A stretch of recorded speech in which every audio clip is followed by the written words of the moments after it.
What's up, guys? How you doing? I hope you had a great week. Time for mission knife. So this knife is from a company called, let me pull it up on my phone real quick and show you guys. JDRICHX. That's how I'm saying it. I don't know if it's JDRICHX or whatever the hell. JDRICHX. That's what I'm saying. The reason I showed you that is because there's no markings on the box. It had plastic on it with a sticker. I don't know what the hell I did with the plastic, so whatever. But I do have specs and everything pulled up and ready to go. Let's check this thing out. I've had this since June. It's been sitting in a box. I don't remember buying it. But it's in my Amazon history and I have it, so I guess I did buy it. So anyway, G10 scales, and those are actually very nice looking. Holy crap. You got some topographic pattern thing going on. They feel good too. Huh? I'm not expecting that for 25 bucks, but feels very good. And it's got nice solid weight to it. Doesn't feel cheap at all so far. Let's see what the action's like. Uh-oh. In a good way. What? First flick. What? Let's wipe the blade off a little bit and talk about this real quick. This action is nuts. It's on bearings for sure. I already saw that, but on the specs. But holy crap, that's some good action. Everything is easy. And you know me, I struggle sometimes. I finally got one of these Chinese made knives where the thumb hole is in the right spot so I can actually flick it open. Wow. Drop shutty.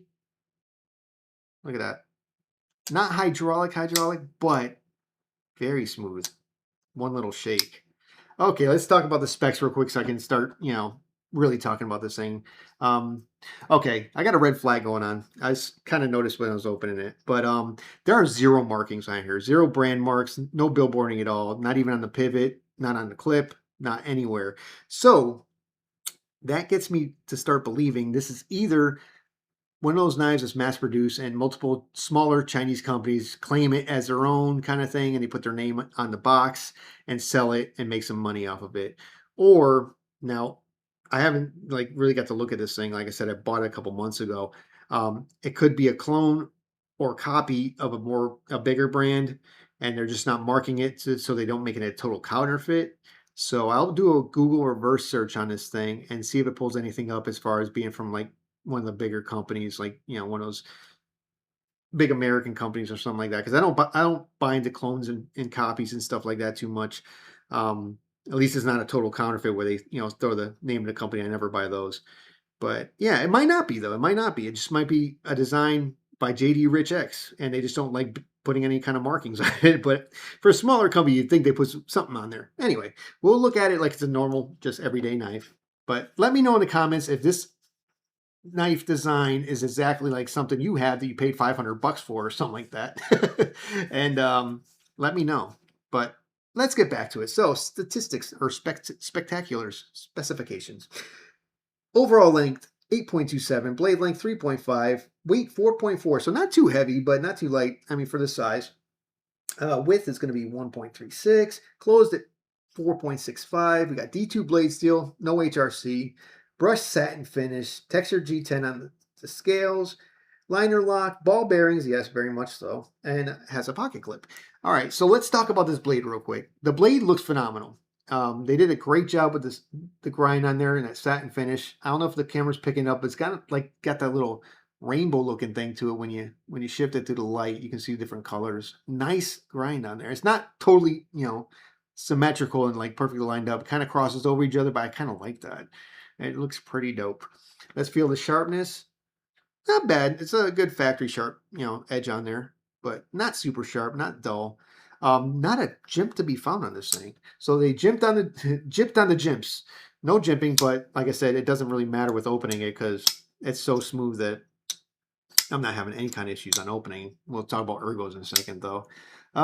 Wiggle, maybe the littlest bit. Just if I'm being super nitpicky, I kind of feel, but I'm not going to be because it's $25. But yeah, we'll say no blade wiggle. Check this ergo action out. It's a fingerprint magnet, by the way. I just touched it a little bit. It's picking up grease. So maybe that's fine. But the ergos are, wow.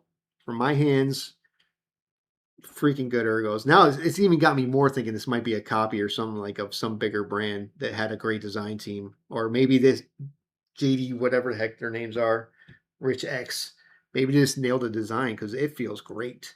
Um, I could feel the pocket clip just a little bit, and I could feel liner just a touch, but it's not uncomfortable at all, even without the jimping. Your thumb just sits in there. It's a drop point, like modified harpoon kind of design going on, but yeah, it just the ergos are there for sure. You can kind of choke if you want to, but that edge of the blade hits you on the finger, so be careful.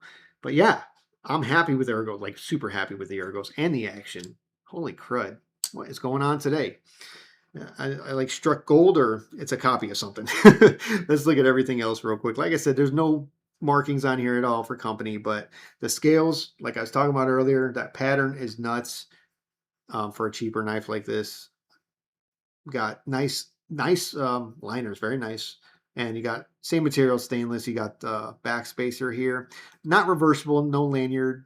Yeah, you can't put a lanyard on this thing unless you run it through. I don't know, do what you got to do, drill a hole.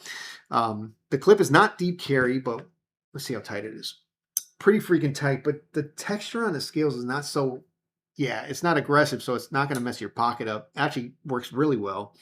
Huh, I am intrigued by this company, and hopefully it's just not a ripoff. But yeah, very centered on the blade. Doesn't stick out of the back here if you look down. Super centered. The action, it's just the feel. Everything about this knife is awesome for 25 bucks. So let's compare it to a couple other guys. We'll compare it to you there because you're on my desk. I'm not saying the name of this knife anymore because I don't want to get re-addicted. And the steel wheel, which I'm still having issues with. Yeah, whatever. It's not a turd, like I said. It's still an okay knife, just not my cup of tea when it comes to having that much drag. But we're not talking about that. We're talking about this guy right here, which is my cup of tea. Huh. So final thoughts for this video and this guy. I am thoroughly impressed. I will do a Google reverse image search just to see if it pops anything as far as being a copy of another company. But if not, they're doing great. This is a great knife for 25 bucks especially. I mean, I would pay 50, 75 for this thing. No problem. Wow. So if you guys know, like I said, if you guys see anything about this knife that looks awfully familiar and you have a $500 knife sitting in front of you that this is a copy of, let me know. And I'll say shame on you. And yeah.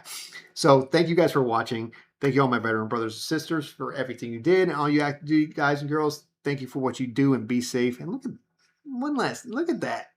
Even the cutout's good. Anyway, I have to do, you guys and girls, be safe. Keep your heads down. I'll talk to you guys in the next video.